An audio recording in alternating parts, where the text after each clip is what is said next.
Hello, Mark Johnson here, age 65. And I give my age because I want you to know you can be fit into your 60s. And I try to demonstrate that by taking on physical challenges that most people half my age can't do. And I just completed the Sally Up Pushup Challenge. And if you've not seen that yet, check it out. And what I'm going to do in this video is give you some reflections about the challenge, what worked, what didn't work, and maybe if you take on that challenge or a similar challenge, some of the things I share hopefully will help you. First of all, when I started the challenge, I really didn't know what to expect. The song is like 3 minutes and 24 seconds. And my first attempt, I did 2 minutes. So didn't think that was too bad, but yet I was exhausted. So to add another 124, really had no clue how that would go. I worked up to about 230 in a few weeks and then kind of stalled there. And there's a couple things I want to share here. One of the things I was doing at the time, which was probably counterproductive, is I was working on a second challenge simultaneously, which was another push-up challenge, and I was trying to add 1 rep every week. And I think 64, I think, was the highest I got. So I was doing that once a week, plus the Sally Up once a week. And I was looking at both of those as a training. And then I was only doing one other training. And I feel like probably I wasn't recovering enough and or not getting enough training in specific to the Sally Up. Also, somewhere in there, I got like a cold or flu or something for about a week, so that set me back a little bit. Once I finished the weekly push-up challenge, then I was able to focus more just on the Bring Sally Up push-up challenge, and I think that helped. That allowed me to do the Sally Up challenge once a week and then train 2 other times a week. Now, when I would finish the video on the challenge, then what I would do is I would keep going. I would only rest a couple of seconds and then try to do a few more of those Sally Up push-ups, then maybe rest 10, 20 seconds, do a few more, and then maybe go to my knees and do a few more and just try to really push it. Now, I don't know if I achieved a balance because you've got to put a demand on your body for your body to adapt, yet the more you push it, the more recovery you need. So I really can't tell you whether I had an appropriate balance or not.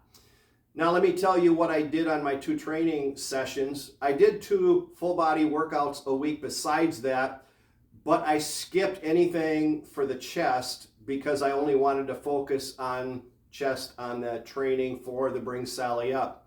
So what I did 2 days a week is in the morning I would get into that lower Sally Up position just off of the ground, and I would hold it for as long as I could, and once I collapsed I'd rest about 10-20 seconds, hold it again, and do that 2 or 3 times, and also on my knees 2 or 3 times.